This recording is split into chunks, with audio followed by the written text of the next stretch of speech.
And we are live. Hello, everyone. Lone Wolf here at your service. It's been a very interesting day today. I tell you, I have been deep in thought today, all day long since early this morning, about 5 o'clock. And it's getting on into the night here now, and I'm still deep in thoughts, but I wanted to pop on and do a show. Sometimes it's difficult to get the words out that match my thinking and analysis and philosophical overviews and all the cognitive stuff that's going on in my brain and my mind, if in fact there are two of those and they're non-local. A lot of stuff going on. I was started out by looking at the little birds early this morning pecking around on the rocks out there in my front yard, and I was looking at them and studying them, and I can promise you there was absolutely zero food on those rocks or in those rocks. Absolutely zero. Let me cough. Stand by. You're on the Truckers channel. Because I was looking at all of these birds just eating and eating and eating absolutely nothing. And I just got to thinking. What are they pecking at? Are they pecking at rocks like some birds do to put the little gravel bits in their craw? To help digest the food that does come in. Many animals seem to possess this kind of biology and anatomy. But I was looking at them and I was thinking, what are they thinking? They're pecking around. That's all they can do. It's just genetically in them. It's a genetic automation, so to speak. It's in their DNA. I guess it's in their atomic function to manifest these pecking habits and just go around pecking until you find something. And it kind of reminds me of a lot of humans I know. They just go around pecking and pecking and pecking and pecking until they find something. And it's not always good what they find. Some find bad, some find indifferent, some find terrible, some find horrible, some find terrifying. But they all just keep pecking and pecking and pecking. And some people never find what they really want. Some people never find what they think they need. And when they get it, they're not satisfied most of the time, and they go pecking and pecking and pecking again and again and again for something else, something bigger, something special, something really outlandish, to manifest in their life. And it's a crapshoot, really. It's a crapshoot, even though these positive thinkers will tell you and spiritualists that, oh, it has to do a lot with intent and focus. Well, I agree with that. I agree. It does take intent and it does take focus, and you have to put some kind of goals and objective in your mind. And I've heard through Norman Vincent Peale and Tony Robbins and others that you have to believe you already have it. You have to conceive that it's already done. And I hear a lot of you Christians out there saying, "Oh, that says that in the Bible. It says that in the Bible." It says that in a lot of places. Thousands, hundreds of thousands of different forms of communication have come out that say that same exact thing. Every religion, every creed, every tradition, um, you know, that's ever manifested on this planet has had certain thoughts that run parallel to this idea of intention and focus, especially over the last 5,000 years that we know of. But I was thinking, those birds have no idea that they're even on the ground. They have no idea that they're even pecking. And they have no idea what food is. They're just instinctually going after it. And it just kind of perplexed me there for a while. I probably sit there for an hour just studying the birds. And the birds begin to remind me of artificial intelligent large language model computers, layered networks. Computers are kind of like birds. They don't know anything. They know absolutely nothing. They have no real emotions. They have no real feelings. They have no real gut concepts going on. They have no temper, no anger. They never sleep. They never have to eat. They never have to go to the bathroom. And yet they perform this magnificent and incomprehensible function of gleaning data from the universal archive out there and presenting it to us as if they were human. And believe me, if you've dealt with these LLMs at all, you know how easy it is to treat them human. In other words, anthropomorphize them as human. They come across as human. And there's just no way around it. We really don't know. They really don't know. Top computer scientists really don't know how this even works or how it began to work or really even when it began to work. It just happened. Now, I don't know how far back this goes in the top secret realm and under national security. I'm sure that the Pentagon and DARPA and many of these other intelligence agencies have been running these super, even quantum computers for a long, long, long, long time. I don't want to get too controversial and conspiratorial here, but I will go down the rabbit hole enough to say that the public, the general public, has no idea what is going on at these top secret, highly classified areas of function. These quantum computers are are going to be truly amazing if in fact they do what they're predicting they're going to do. They're going to make our large language models now, which are already running at multiple quintillions and quintillions of parameters per second. They're going to make that look like Popeye the Sailor Man compared to Hercules. I mean, it's going to be literally mind boggling if we even have a mind left, at that point in time, which isn't going to be too long, I don't think. I believe we've already moved into super intelligence. They're just not telling us about it.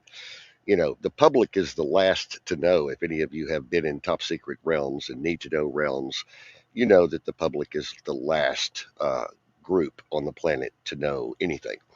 Unless you sneak in or break in or hack in or find some way to get in, you're simply not going to know what's going on. You're only going to get the crumbs of knowledge off the main table. On the floor, you will zap it up, eat it up. And that's all you're going to get. These computers, like I said, the large language models themselves are running at unfathomable speeds, and they're able to crunch so much data that it's impossible for me to even have a lexicon or language to even explain to you just how massive these things are and how much data they're gobbling up per second. Um, it's literally mind-boggling to me. I talk to a lot of computer scientists right now who are just scratching their head. They don't even know what's happened. It's so mind-boggling to me that I would believe practically anything today. I would believe in the Tooth Fairy and Santa Claus.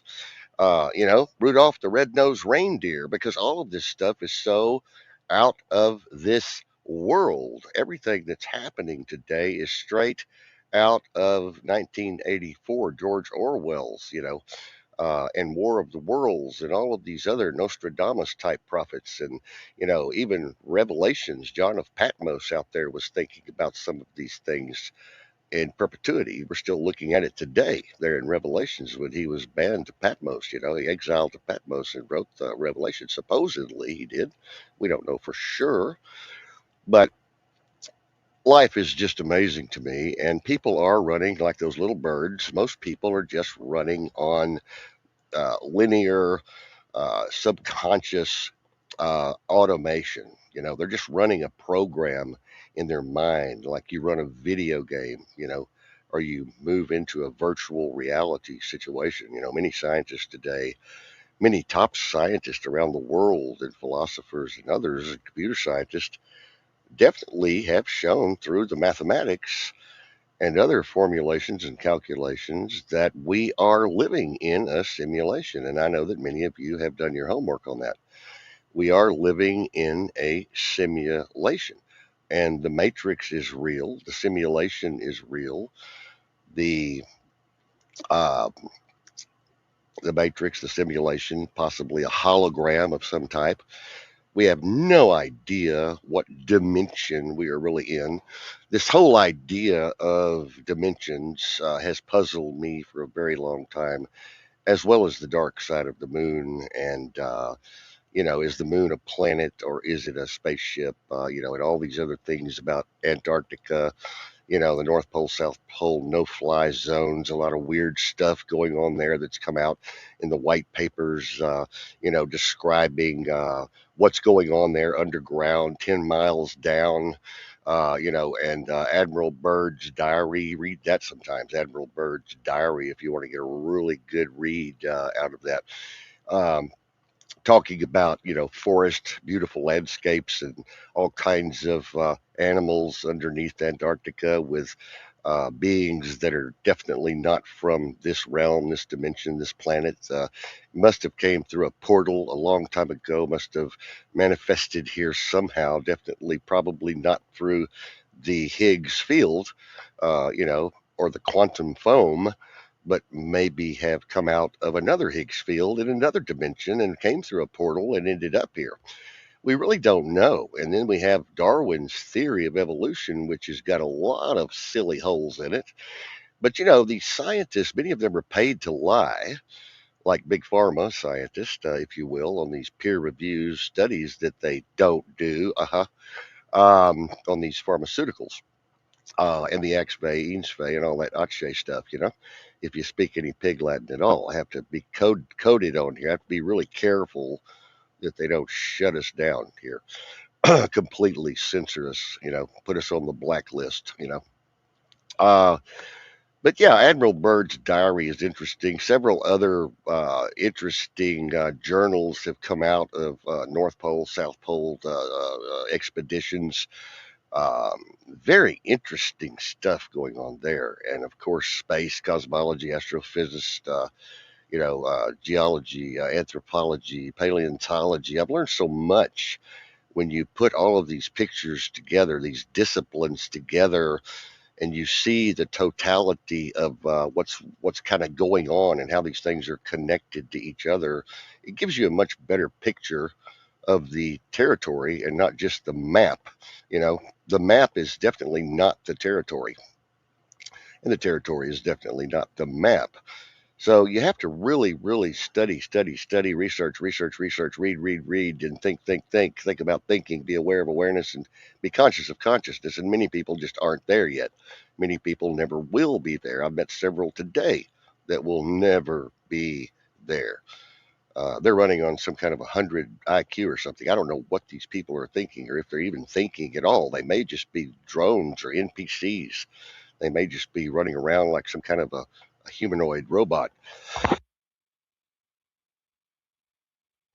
And I wasn't going to mention this tonight. I had to cough, by the way. Sorry, I went away there a minute. I may have to cough again. I've got allergies really bad tonight. Uh, I wasn't going to mention this. I'm trying to figure out how to break this to you guys.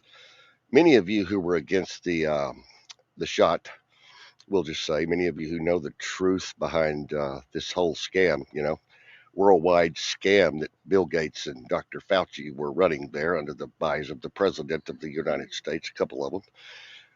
But we've found out now what the real deal is, and they're trying to make these things illegal in every state of the Union of United States Incorporated, USA Incorporated. We'll see how that goes. I was just telling Mary today, if everybody woke up to the fact that these things were bioweapons, there would be a massive lawsuit, one of the largest in American history, if everybody would just wake up and say, hey, wait a minute, we didn't consent to this.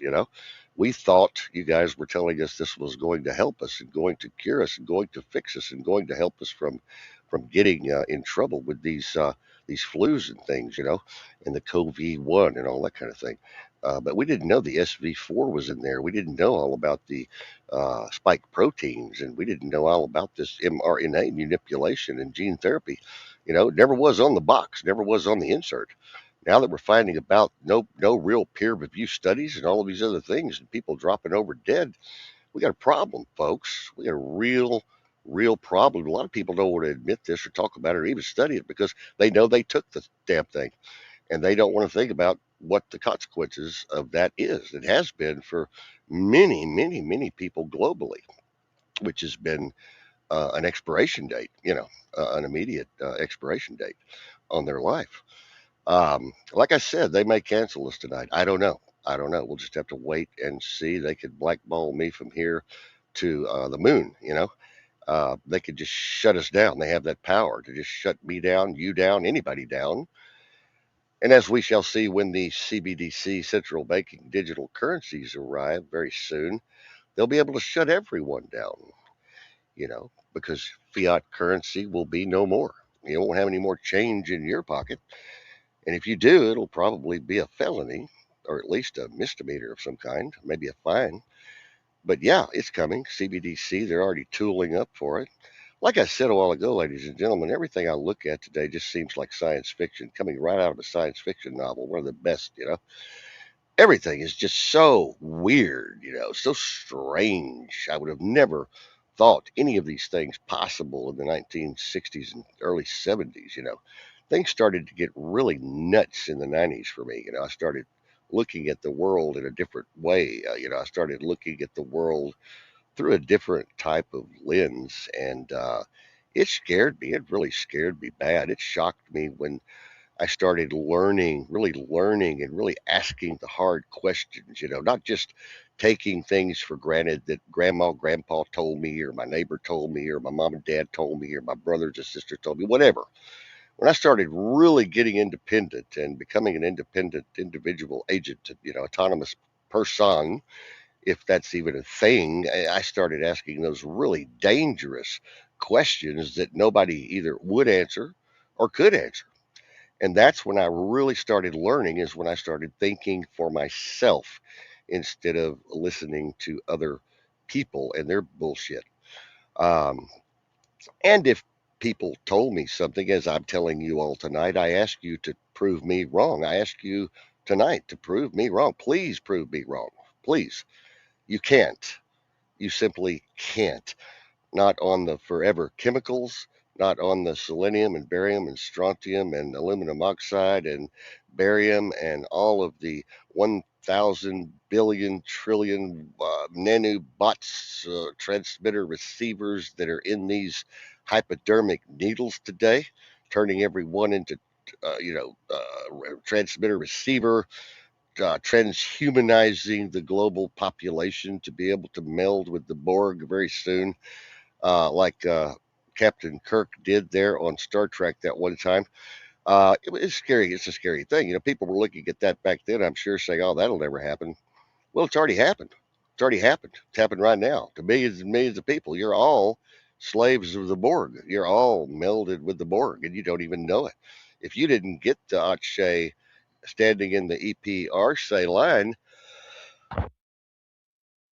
then you got it through the air, you got it through your drink, you got it through your food. And now you are transhuman. You've crossed the human boundary into places unknown. We have no idea what this experiment is really all about.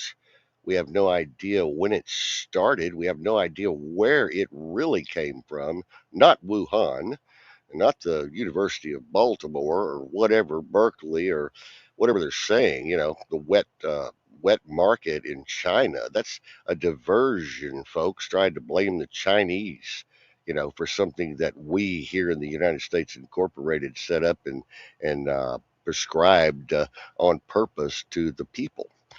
Now, some of you say, well, that's depopulation effort. Yes, it is. It's genocide. Yes, it is. Crimes against humanity. Yes, it is. Uh, you know, it's a horrible, horrible thing to think that a government or any kind of leadership or regime, except maybe for the Nazis, would do this kind of thing to other human beings. But if we go back to ancient Mayan and Aztec cultures and others, and even today in the Amazon jungle, we see all kinds of strange practices that would be called murder here, or cannibalism, or child molestation, or human sacrifice. All of these things are very normal and have been normal for thousands, possibly millions of years. We're looking at 500 million years of Zation, maybe not civilization, but Zation anyway, Zation nation. We're looking at practices that just defy the human imagination. And we have such cognitive dissonance and bias in our global community, especially here in the old pent up uh, United States of Christianity. We have all of this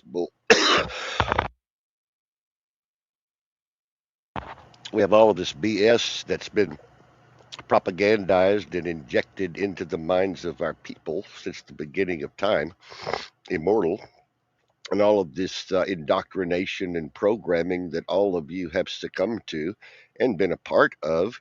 And many of you are so biased and cognitively dissident and semi retarded, I would say, in a way. Just got to be careful. I know my producer's getting on to me for using these terrible, terrible words that DEI just will not put up with. Oh my gosh, we cannot speak freely in this country. We cannot speak the truth, we cannot have a truth. We cannot have a First Amendment right to free speech or a Second Amendment right if we keep jacking around here. I'm a strong believer in free speech, and I'm just like Larry Flint back at Hustler magazine. Uh, he went to jail, I think, for free speech, for refusing to do something the judge told him to do when it came to free speech. But he won, I think, in the end. Y'all might want to tell me if he did. I think he did. I'll look it up. But I'm a free speech advocate all the way, 100,000% free speech advocate. I don't care who it hurts, who it opposes, or who it offends, or who it disrespects. I believe free speech is free speech. There is no stopping point. There is no guideline. There is no border. Free speech. Okay. So anyway, I've rattled on here tonight. I didn't mean to get scattered in my thoughts, but like I said at the beginning of the show, I was looking at those little birds and I was thinking, man, so many people are just like those little birds. They don't know where they came from. They don't know where they're going. They don't know where they've been. They don't know what they're doing. They don't know how they're doing it. They don't know why they're doing it. They don't even really know if they're doing it, and they don't really know anything at all. Like these large language models don't know anything at all. They're just tokenizing words and things, and they're just gleaning data from the cloud. The Internet of Things, trillions and trillions and trillions and multi trillions of bits of lexicon languages that have gone on for a long, long, long, long time, ever since the beginning of the written word, going all the way back now to cuneiform, and Egyptology and hieroglyphics and beyond, going all the way back to Babylon and the Rosicrucians and the Trinities and Trinidad and Canaan and Canaanites, and going back even before that to ancient civilizations that we're just now digging up and learning to analyze their culture and their languages and their belief systems and their way of living. But all of these things will be talked about, in perpetuity here. We'll go into depth on all of these things as we move through these shows. Marion informed me that I'm on the Truckers channel tonight. Hello, Truckers. Welcome to the show. I hope it doesn't make some of you jump out of your windows of your trucks. Uh, and if it does, well, just stop at a rest area and take a break. Uh, I'm not going to sit here and lie. I'm not going to sit here and try to win friends and influence people like Norman Vincent Peale wanted us all to do back there with the power of positive thinking, and Mr. Dumbass Tony Robbins and all of his BS that he goes around spewing. Well, I'm not going to do that. Okay, I'm just going to tell it like it is in my heart and my bones and my blood and my breath, and we'll just take the consequences therein. I do want to go in on the next show. I'm going to go into the translations of the King James Bible, and we're going to answer some questions that many people have been asking. We're going to talk about all of the different hierarchies that have translated the Bible or had these scriptures, had these words translated, these languages, multiple languages transcribed and plagiarized. And we're going to talk about the reasons for the Council of Nicaea, and we're going to talk about Constantinople, and we're going to talk about King James, and we're going to talk about a whole lot of other things and how this stuff works. and why it works and why it doesn't work and why it shouldn't work and why people need to wake up to a different kind of perspective, open their mind to new information that has come in over the last 150 years, 250 years. We've been working on finding the truth, and it just seems to slip further and further and further from our hands as the deep state buries it and keeps it buried and keeps all of these silly diversions going. So we will concentrate on Hollywood or Epstein or whatever the F it is, just to keep us from learning the truth about what might be going on here. So you guys take care. See you tomorrow night. I hope you enjoyed the show, but if you didn't, I fully understand and I respect you anyway. I believe that all of you have very valued opinions. Um, some are a little psychotic than other more than others. Some are a little delusional and crazy, and everybody's got their own. What'd you say? What'd you say, producer? What'd you say? Well, you made a comment. Okay, well, I'm hearing things. But whatever the case may be, you can't please all of the people all the time. You know, you can't please all of the people all of the time, and that's what many talk show hosts try and do. And I'm just not going to do it. I'm not going to do it, even if it wrecks my life, even if it destroys my radio career at 25 years, even if it makes people hate me. I'm not going to play the fiddle for the wealthy and the powerful. I'm not going to be their minion, and I'm not going to be the guy that blows smoke up all of your butts out there. Okay. You can talk to me. You can condemn me. You can criticize me. I don't care. You can turn me in, turn me on, tune me up, whatever you want to do. I don't care. You can tune me out. So see you guys, girls, tomorrow night. Be careful. Bye bye. Lone Wolf, I'm out.